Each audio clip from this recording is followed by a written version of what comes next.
Praise God. Welcome to Just a Thought. And for today's topic, we're going to focus on Joshua chapter 14.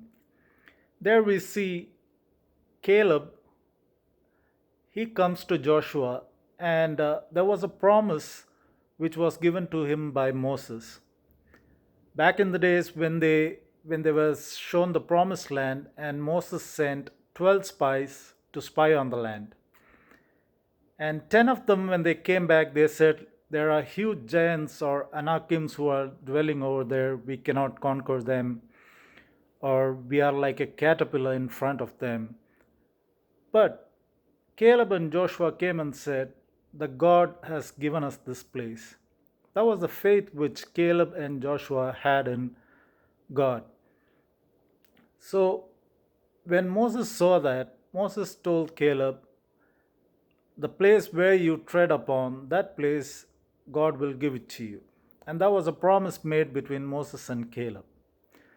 So Caleb, when he was 85 years old, he comes to Joshua and tells him about this promise and tells Joshua, as Moses has promised, I hereby would like to have that piece of land where the Anakims or the huge giants are dwelling.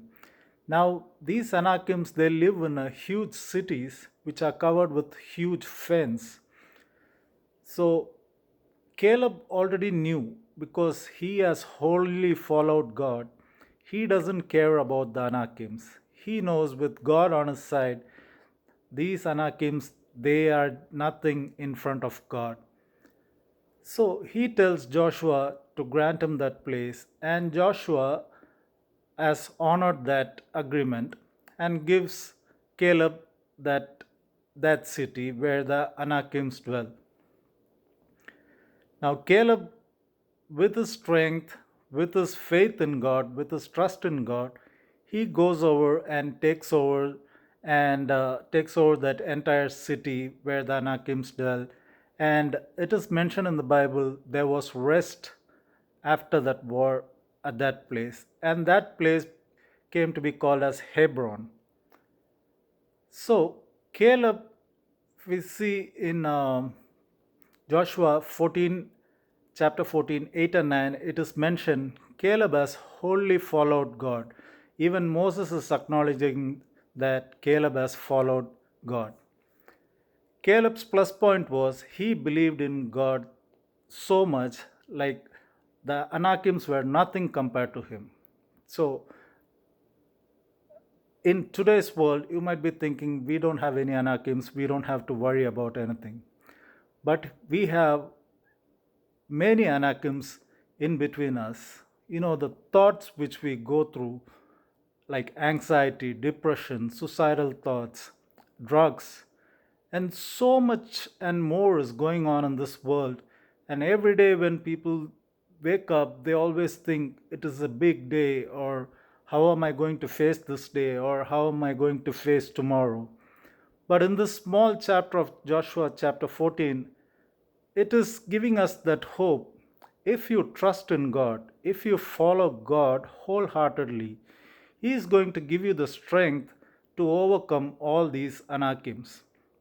Now, in Proverbs chapter 3, verse 5 and 6, it says like this: trust in the Lord with all your heart and lean not on your own understanding. In all your ways, acknowledge Him, and He shall direct your paths. Only if we trust in God and follow what God is telling us to do. So, all these Anakims which we are facing today, all these big issues or whatever thoughts which goes in our mind, God is telling us to trust in Him and follow Him. And once we start doing that, all these Anakims will become very, very small in front of our God. And God is going to chase them away from our thoughts and from our life itself. So never forget that whenever you go through any trouble or whenever you face anything which comes which might seem like an anakim to you, just imagine this: how Caleb, when he wholeheartedly trust the Lord and he overcame that, that's how God is going to deal with us too. He is going to give us the power and strength to enable to overcome all the Anakims of this current world. As Jesus has said, for whosoever believeth in him shall not perish and have everlasting life.